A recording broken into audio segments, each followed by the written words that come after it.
नमस्कार दोस्तों।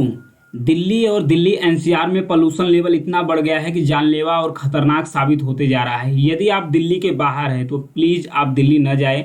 यदि जो लोग दिल्ली में रह रहे हैं उनके लिए सख्त निर्देश है कि आप किस गाइडेंस का फॉलो कर सकते हैं। तो आइए जानते हैं कि दिल्ली में जो पोल्यूशन लेवल है वे किस कारण से बढ़ता है और इसके बचाव के क्या कारण है। जो एयर क्वालिटी इंडेक्स है अभी जो जारी किया गया शुक्रवार को, एयर क्वालिटी इंडेक्स, उसमें जो एयर क्वालिटी इंडेक्स यानी जो वायु गुणवत्ता सूचकांक है 450 के पार हो गया है दिल्ली में। यानी कि सांस लेने में भी दिक्कत हो रही है। दिल्ली में फिलहाल सांस लेने में भी दिक्कत हो रही है। तो आइए जानते हैं कि सबसे पहले कि जो दिल्ली है, दिल्ली में जो पोल्यूशन लेवल है इतना हाई, और जो ठंडी का मौसम है इसमें ही इतना हाई क्यों हो जाता है। तो आइए जानते हैं, थोड़ा सा इसके बैकग्राउंड के बारे में जानते हैं।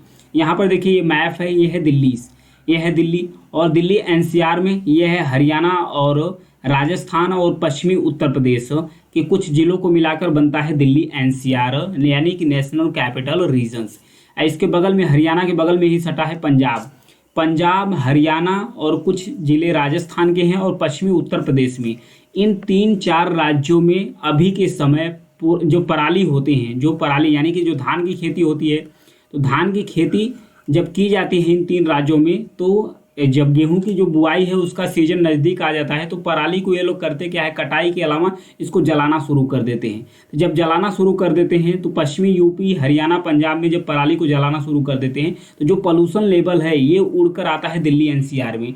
ये दिल्ली एनसीआर में आता है तो जो दिल्ली एनसीआर है ये और भी पोल्यूटेड हो जाती है। हालांकि जो दिल्ली का इन्वायरमेंट्स है, चाहे मोटर्स हो, गाड़ियाँ हो, फैक्ट्री हो, इन सब से तो दिल्ली में पोल्यूशन होता ही है। लेकिन जो अगल बगल के राज्य हैं, पंजाब हो, हरियाणा हो, पश्चिमी उत्तर प्रदेश है, इन राज्यों में जो पराली जलाई जाती है, जो पराली जलाई जाती है इस समय, ठंड के समय, इस वजह से दिल्ली में जो पोल्यूशन लेवल है और भी बढ़ जाता है। इस कारण से जो दिल्ली है इस समय रहने लायक दिल्ली नहीं हो पाया है, सांस लेने में भी दिक्कतें हो रही हैं। तो आइए जानते हैं कि जो इंडेक्स है, जो वायु गुणवत्ता सूचकांक इंडेक्स है, यानी कि जो एयर क्वालिटी इंडेक्स है, किस स्तर पर अच्छा होता है। अगर 0 से 50 तक इंडेक्स ये बताता है तो ये अच्छा है।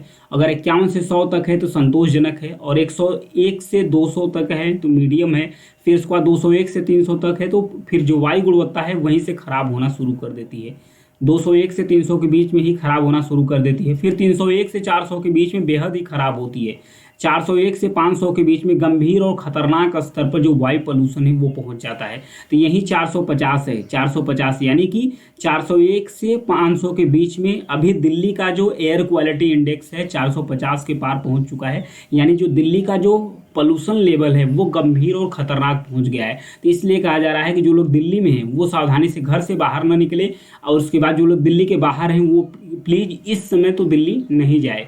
तो आइए जानते हैं कि कैसे आप जो दिल्ली में, जो लोग दिल्ली में रहते हैं तो कैसे इससे बच पाएंगे, जो पोल्यूशन है इससे कैसे आप बच पाएंगे। ऐसे में आप खेलने कूदने, जॉगिंग करने, वॉकिंग करने, ये आप घर से बाहर ना जाइए। किसी भी तरह की जो सांस से जुड़ी कोई भी अगर आपको पास दिक्कत हो रही है तो तुरंत डॉक्टर से सलाह लीजिए। घर के अंदर अगर खिड़की खुली रहती है तो प्लीज़ उसे बंद करके रखें।